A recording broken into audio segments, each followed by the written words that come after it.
It's the Daily Special with Kimberly Ray Miller! Welcome to the Daily Special. It's Tuesday, July 8th. I hope you all had a wonderful, wonderful Independence Day weekend. We're here with the round table again. We'll be with them in a second, but first, today's specials.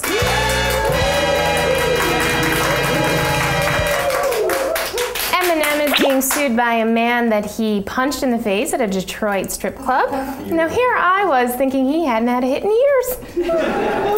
The pregnant man gave birth this weekend to a baby girl. TLC is already planning a new show called Dad Looks Like a Lady. And a wax figure of Hitler was decapitated by a protester at Madame Tussauds in Berlin.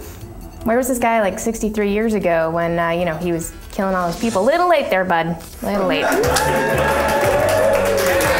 right, we are back with the round table, and we are with our experts, Hitha Prabhakar, who is a retail and fashion expert, and Michelle Witten, who is a legal analyst, and me. And today we're talking about global warming, which is a huge topic this week because the G8 summit is in Japan this week. It started yesterday, and a huge topic for them is global warming. Now, the US is actually the worst of the G8 in regard to action and preventative measures for global warming. We're also the biggest contributor to global warming.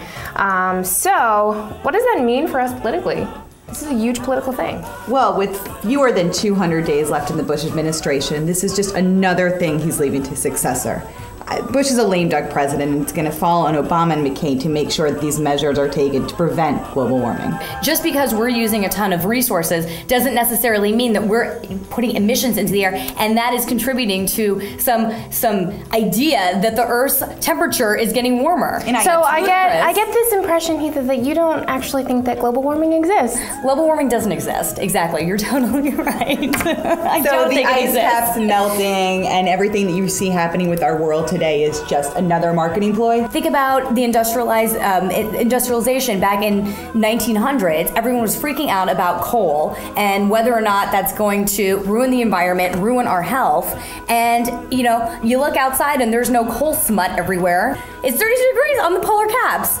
So what's going on there? Well, they've actually shown, like scientific evidence has shown that the amount of ice is actually deteriorating. There's no scientific proof that emissions, CFCs, are causing global warming, is what I'm saying. So even if we conserve, how do you know that's causing the Earth's surface to heat up?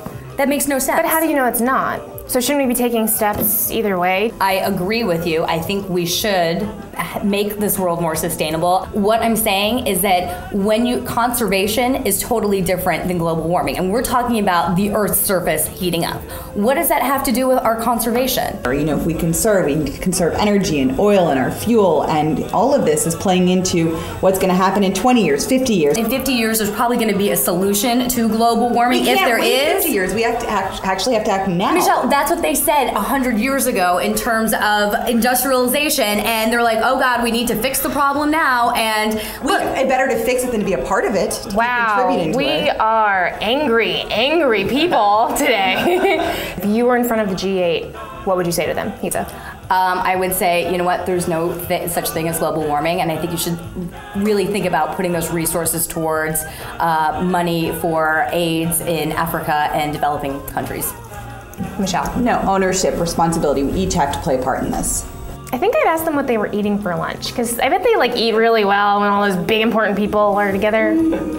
Yeah. Okay, well, let us know what you think about global warming in our comments. We would love to hear from you. Have a great day. We'll see you tomorrow.